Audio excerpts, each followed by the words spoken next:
The Monty and the Pharaoh Show is brought to you by... Because wine is your second favorite four-letter word. California wine, New York attitude. Good fucking wine. Yeah. Jack, that was actually in the army he was there. always a big fan of yours because he's always been the lifter. See, the small guy's the Pharaoh. He was always like Billy Jack. Tell me a little bit of your feelings about Chris Benoit, Vince McMahon, and Nancy Benoit. Oui. Well, you see, now it's been 10 years since I've been, almost to the day, since I've been back to New Jersey, New York area. And I stand by what I said. First of all, if you just do the common sense to it, here's the common sense. If you know Chris Benoit like I did, and I met him in Calgary, there's no way he's going to kill the kid. He's a kid. And there's no way, first of all, if you use common sense, the kid was killed first. So you're telling me for 2 days, the kid lays there rotting, dead. And by 2 days, you're starting to turn color and smell, and he killed her. And then just stay there. It didn't make sense. So then I started looking up these dates. I used to be a part of the left-wing party. I was a Democrat. I was as far left as you can get. I read the book on the rural radicals, Saul Alinsky. Was in the middle. Bill Ayers, Bernadine Doran, the Weather Underground. You could not get no more further left. I didn't believe in the Vietnam War. Excuse me. My brother was in Vietnam, and he's all completely so effed up right now over it. And I was going to go, but I come back, and I got in a fight with a guy, and I ended up spending 6 months in the stockade. I come back, and I was on the left. So anything I would do, I was a leg breaker, you name it, I did it. And I've done some things that I can't even say on this radio show.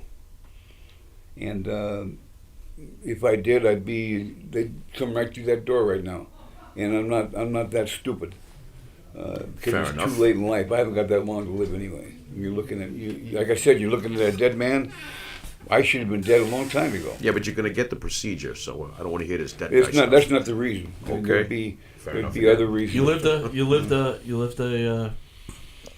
a hard life, right? You did a lot of stuff, right? The risk is there, metal, right? Well, you guys, I'll give you an example. You know Bam Bam Bigelow? Mm-hmm. Sure. Okay, Bigelow introduced me to a guy when he was 20, I think he was 21, when I met Bam Bam in Jersey. And he introduced me to a guy, and my dad already knew the guy. His name was Richard Kuklinski. I don't know, do you know who Richard Kuklinski is? Yes, man. Okay, he ended up, and we were playing pool, and he said, damn, this guy is good, We were playing in Jersey.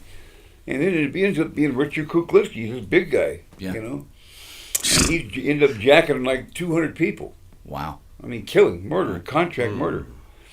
And then you Bigelow. guys are up on these guys. I got to do my homework. Yeah, man. you got it, man. Wow. I mean, I'm just getting Billy, into watching The Sopranos. We do a lot of homework for the show, obviously. We know a lot about you, but I'm taken aback right now. I did not realize that you were this deep into this whole world. That's crazy. You want to talk about the tracks? Well, before we get to the tracks, I'm going to get to you. You can call me also Black Blood, right? Yeah. Well, listen, there's Black Water, there's Black Underground, there's Black Death. Well, here's what I did. I stuck both my fingers up to the entire program, to our entire country, because CIA, everything is corrupt. Anybody who thinks 9/11 wasn't an inside job's out of their fucking mind. I mean, there's Building 47 on its own because there's a fire in the basement, comes tumbling down in 5 seconds. Oh, there was a fire in the basement. Everybody's like seals going, oh, okay. And then all of a sudden these planes hit 9/11 they hit, and they come down almost the same way. Okay, we'll accept that. Well, if you guys or anybody accepts that, I'm not one of those people. I know it was an inside job. Is it safe to say that you're finished with the political system? Both sides can go fuck themselves. Both sides. Okay. Both sides. The Bush, fair enough. Clinton, there's no political. I don't want to lose traction on your thoughts on the Nancy Benoit situation. So I want. I'm trying to make you lose track. Yeah, I know you are, bro. But I really want to hear it out of your mouth. I want to understand. But he obviously doesn't feel that Chris, Well, there's more to it, right? So, go ahead. Yeah, there's a lot more to it. Go back to 1983. We go back way before Benoit in 2007. Go back to Nancy Argentino. Superfly. Mm-hmm. You know, and you become self-made men in pro wrestling or in the outside inside. Jimmy wanted to become a made man, and to become a made man, you got to take somebody out. So wait a minute. So with Nancy Argentina or Argentino, I'm sorry if I'm pronouncing it wrong. You're saying Jimmy murdered her to become a made man, didn't murder her out of like maybe being high, and maybe just shook her up because he was a big dude. You know, you're just saying he took her out. Here's what I'm going to tell you. I don't want to go that far because I was not there. But the guy, let's just put it this way. I'll make this, I think you guys will both understand this. Mm-hmm. Jimmy's brother was Coco Samoa, another one tough son of a bitch, man. And he was only like a 5'10", 5'9" Samoan, maybe 240. But you know, you could hit him with a baseball bat and you keep coming. And he ended up being a strong arm for a mafia that I won't mention the name. Snuka was his brother, you know, in the Samoan Islands. Snuka got this girl pregnant, and Hogan was also with her. And so McMahon thought that it was Hogan's kid, and he's not even doing WrestleMania 1 yet. And here I am in Portland wrestling, and I'm selling coke there. You know, I'm staying there with my dad, who's blind at the time with diabetes. Mm-hmm. My bio dad, my other dad, who raised me. My mother was murdered. I told you, my uncle was murdered, so I stayed with my dad. And so I had heard about this happening. Remember the boxer guy I told you about, that was real good, that went down to Marciano? Well, he ended up turning pro. He was 24-0 as a pro.